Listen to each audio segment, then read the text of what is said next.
पंतप्रधान मोदींचा चहा विकतानाचा एआय व्हिडिओ काँग्रेसकडून व्हिडिओ पोस्ट करणाऱ्या काँग्रेसलाही भाजपचं प्रत्युत्तर। तर गरिबीतून वर आलेल्या पंतप्रधान मोदींना काँग्रेस स्वीकारण्यास तयार नाहीये, भाजपचं काँग्रेसला प्रत्युत्तर। राज्याच्या हिवाळी अधिवेशनाचं कामकाज केवळ 1 आठवड्यात चालणार। 8 ते 14 डिसेंबर या दरम्यान चालणार हिवाळी अधिवेशन। रविवारी देखील अधिवेशनाचं कामकाज सुरू असणार।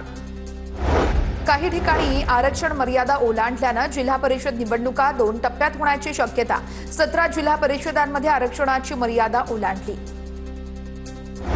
नेत्यांना काय वाटतं यापेक्षा कायदा काय सांगतो हे महत्त्वाचं। कायद्यांतर्गत निर्णय निवडणूक आयोग घेतं आणि घेतच राहील। नेत्यांच्या नाराजीनंतर राज्य निवडणूक आयोगाची भूमिका। काही लोक राजकीय कारणाने पर्यावरणवादी झालेले आहेत। जास्तीत जास्त झाडं कशी वाचवता येऊ शकतात या संदर्भात विचार सुरू आहे। तपोवनमधील वृक्षतोडीवरती होणाऱ्या टीकांना फडणवीसांचं प्रत्युत्तर। तपोवनमधील वृक्षतोडी संदर्भात समोपचारानं तोडगा काढला पाहिजे। अजित पवारांकडून सयाजी शिंदेंच्या भूमिकेचं समर्थन। ट्विट करत अजित पवार यांची प्रतिक्रिया।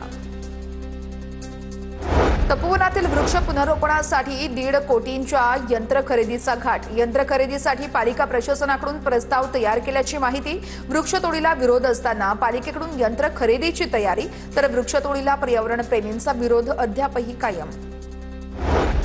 महाड राड्या प्रकरणी अजित पवारांच्या राष्ट्रवादीचा कार्यकर्ता सुशांत जाबरेवर गुन्हा दाखल। जाबरेसह एकूण 12 तसेच अनोळखी 8 ते 10 जणांवर गुन्हा दाखल। सुप्रिया सुळेंचं मुख्यमंत्री देवेंद्र फडणवीसांना पत्र। निवडणुकीच्या वेळेस झालेल्या हाणामारी संदर्भात कारवाई करण्याची सुळेंची मागणी। एमपीएससीचा पेपर आणि नगरपरिषद नगरपंचायत निवडणुकीची मतमोजणी एकाच दिवशी। मतमोजणीमुळे पूर्वपरीक्षा होणार की पुढे जाणार या संदर्भात उमेदवारांमध्ये संभ्रम। रत्नागिरी जिल्ह्यातील 4 नगरपरिषद आणि 3 नगरपंचायतींच्या मतदान पेट्या रात्री उशिरा स्ट्रॉंग रूममध्ये दाखल। सर्वच ठिकाणच्या मतदान यंत्राच्या स्ट्रॉंग रूमला राखीव राज्य दल आणि स्थानिक पोलिसांची सुरक्षा।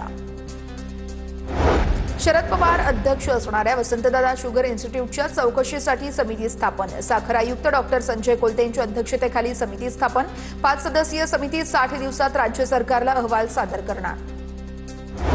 विक्रोळीमध्ये शिंदे सेनेच्या युवा सेनेच्या कार्यकर्त्यांवर गर्दुल्ल्यांचा हल्ला। विक्रोळी टागोरनगर परिसरात तणावाचं वातावरण। नशेचा बाजार उघड करणाऱ्या कार्यकर्त्यावर हल्ला। महात्मा फुलेंवरील डॉक्युमेंटरी फाईल ही मंत्रालयातून गायब। फाईल गायब झाल्याप्रकरणी अज्ञात व्यक्तीवरती गुन्हा दाखल।